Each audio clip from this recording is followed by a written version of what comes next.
Hi there, I'm Jay Beard from Pixel Mage Games. We're excited to show you our first game, Hero's Song. Hero's Song is an action RPG set in a fantasy world that you create. You can play the game in single player or make your server public and up to 200 people can play with you in multiplayer. The game begins by you choosing the gods and goddesses that you want to bind to your new world. Each god has their own personality and things that they bring to the game, so by selecting different gods, you're going to change the world that you're creating in many different ways. If you choose Ney, the goddess of the oceans, you're going to have a world that has more oceans, lakes and rivers. If you choose Celea, the goddess of the forest, you get more forests in your world. The gods each bring with them the things that impact the formation of the world itself. The gods also bring with them the different races in the world of Hero's Song. By choosing Celea, you're also putting elves in the world. By choosing Krell, the god of the mountains, you'll be seeing dwarven civilizations in your world. By changing the different prominence levels of the gods that you've chosen, you'll heavily influence the world that you're creating in many unique ways. No two worlds are identical, and by selecting the different gods, you'll end up with your own, very unique world. You also need to choose a god of the underworld. Hero's Song is a really unique game. If you die, you go to the underworld, and based on the god of the underworld that you've chosen, getting out of there will be a difficult task that's completely different based on the god that you've chosen. Some gods will want you to offer a blood sacrifice on their altars, and some will give you dangerous monsters to fight, and still others will require a payment. But if you die in the underworld, your character is dead. Hero's Song is a hard game, and having your character permanently die is an integral part of Hero's Song. After you create your world, we generate the history of that world, beginning with the gods. We have an incredibly detailed simulation of history that creates bloodlines for the different races, and we pass down different traits from generation to generation within those bloodlines, so that the entire population of the world is created.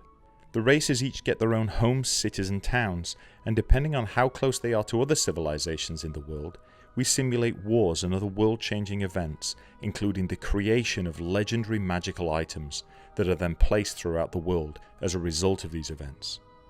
You might have a legendary wizard who creates a mighty magic item, but is killed deep in a dungeon that he was exploring. Everything has a purpose. These items are placed there as a result of an actual event that happened in your world. The history of the world is chronicled in books that you can find throughout the world, and many of the NPCs actually know a lot about the history and will give you the clues of where to find the cool items that you want to go searching for. Now here's a look at some extended gameplay.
We hope you enjoyed seeing what we have. Please look out for more. Thank you.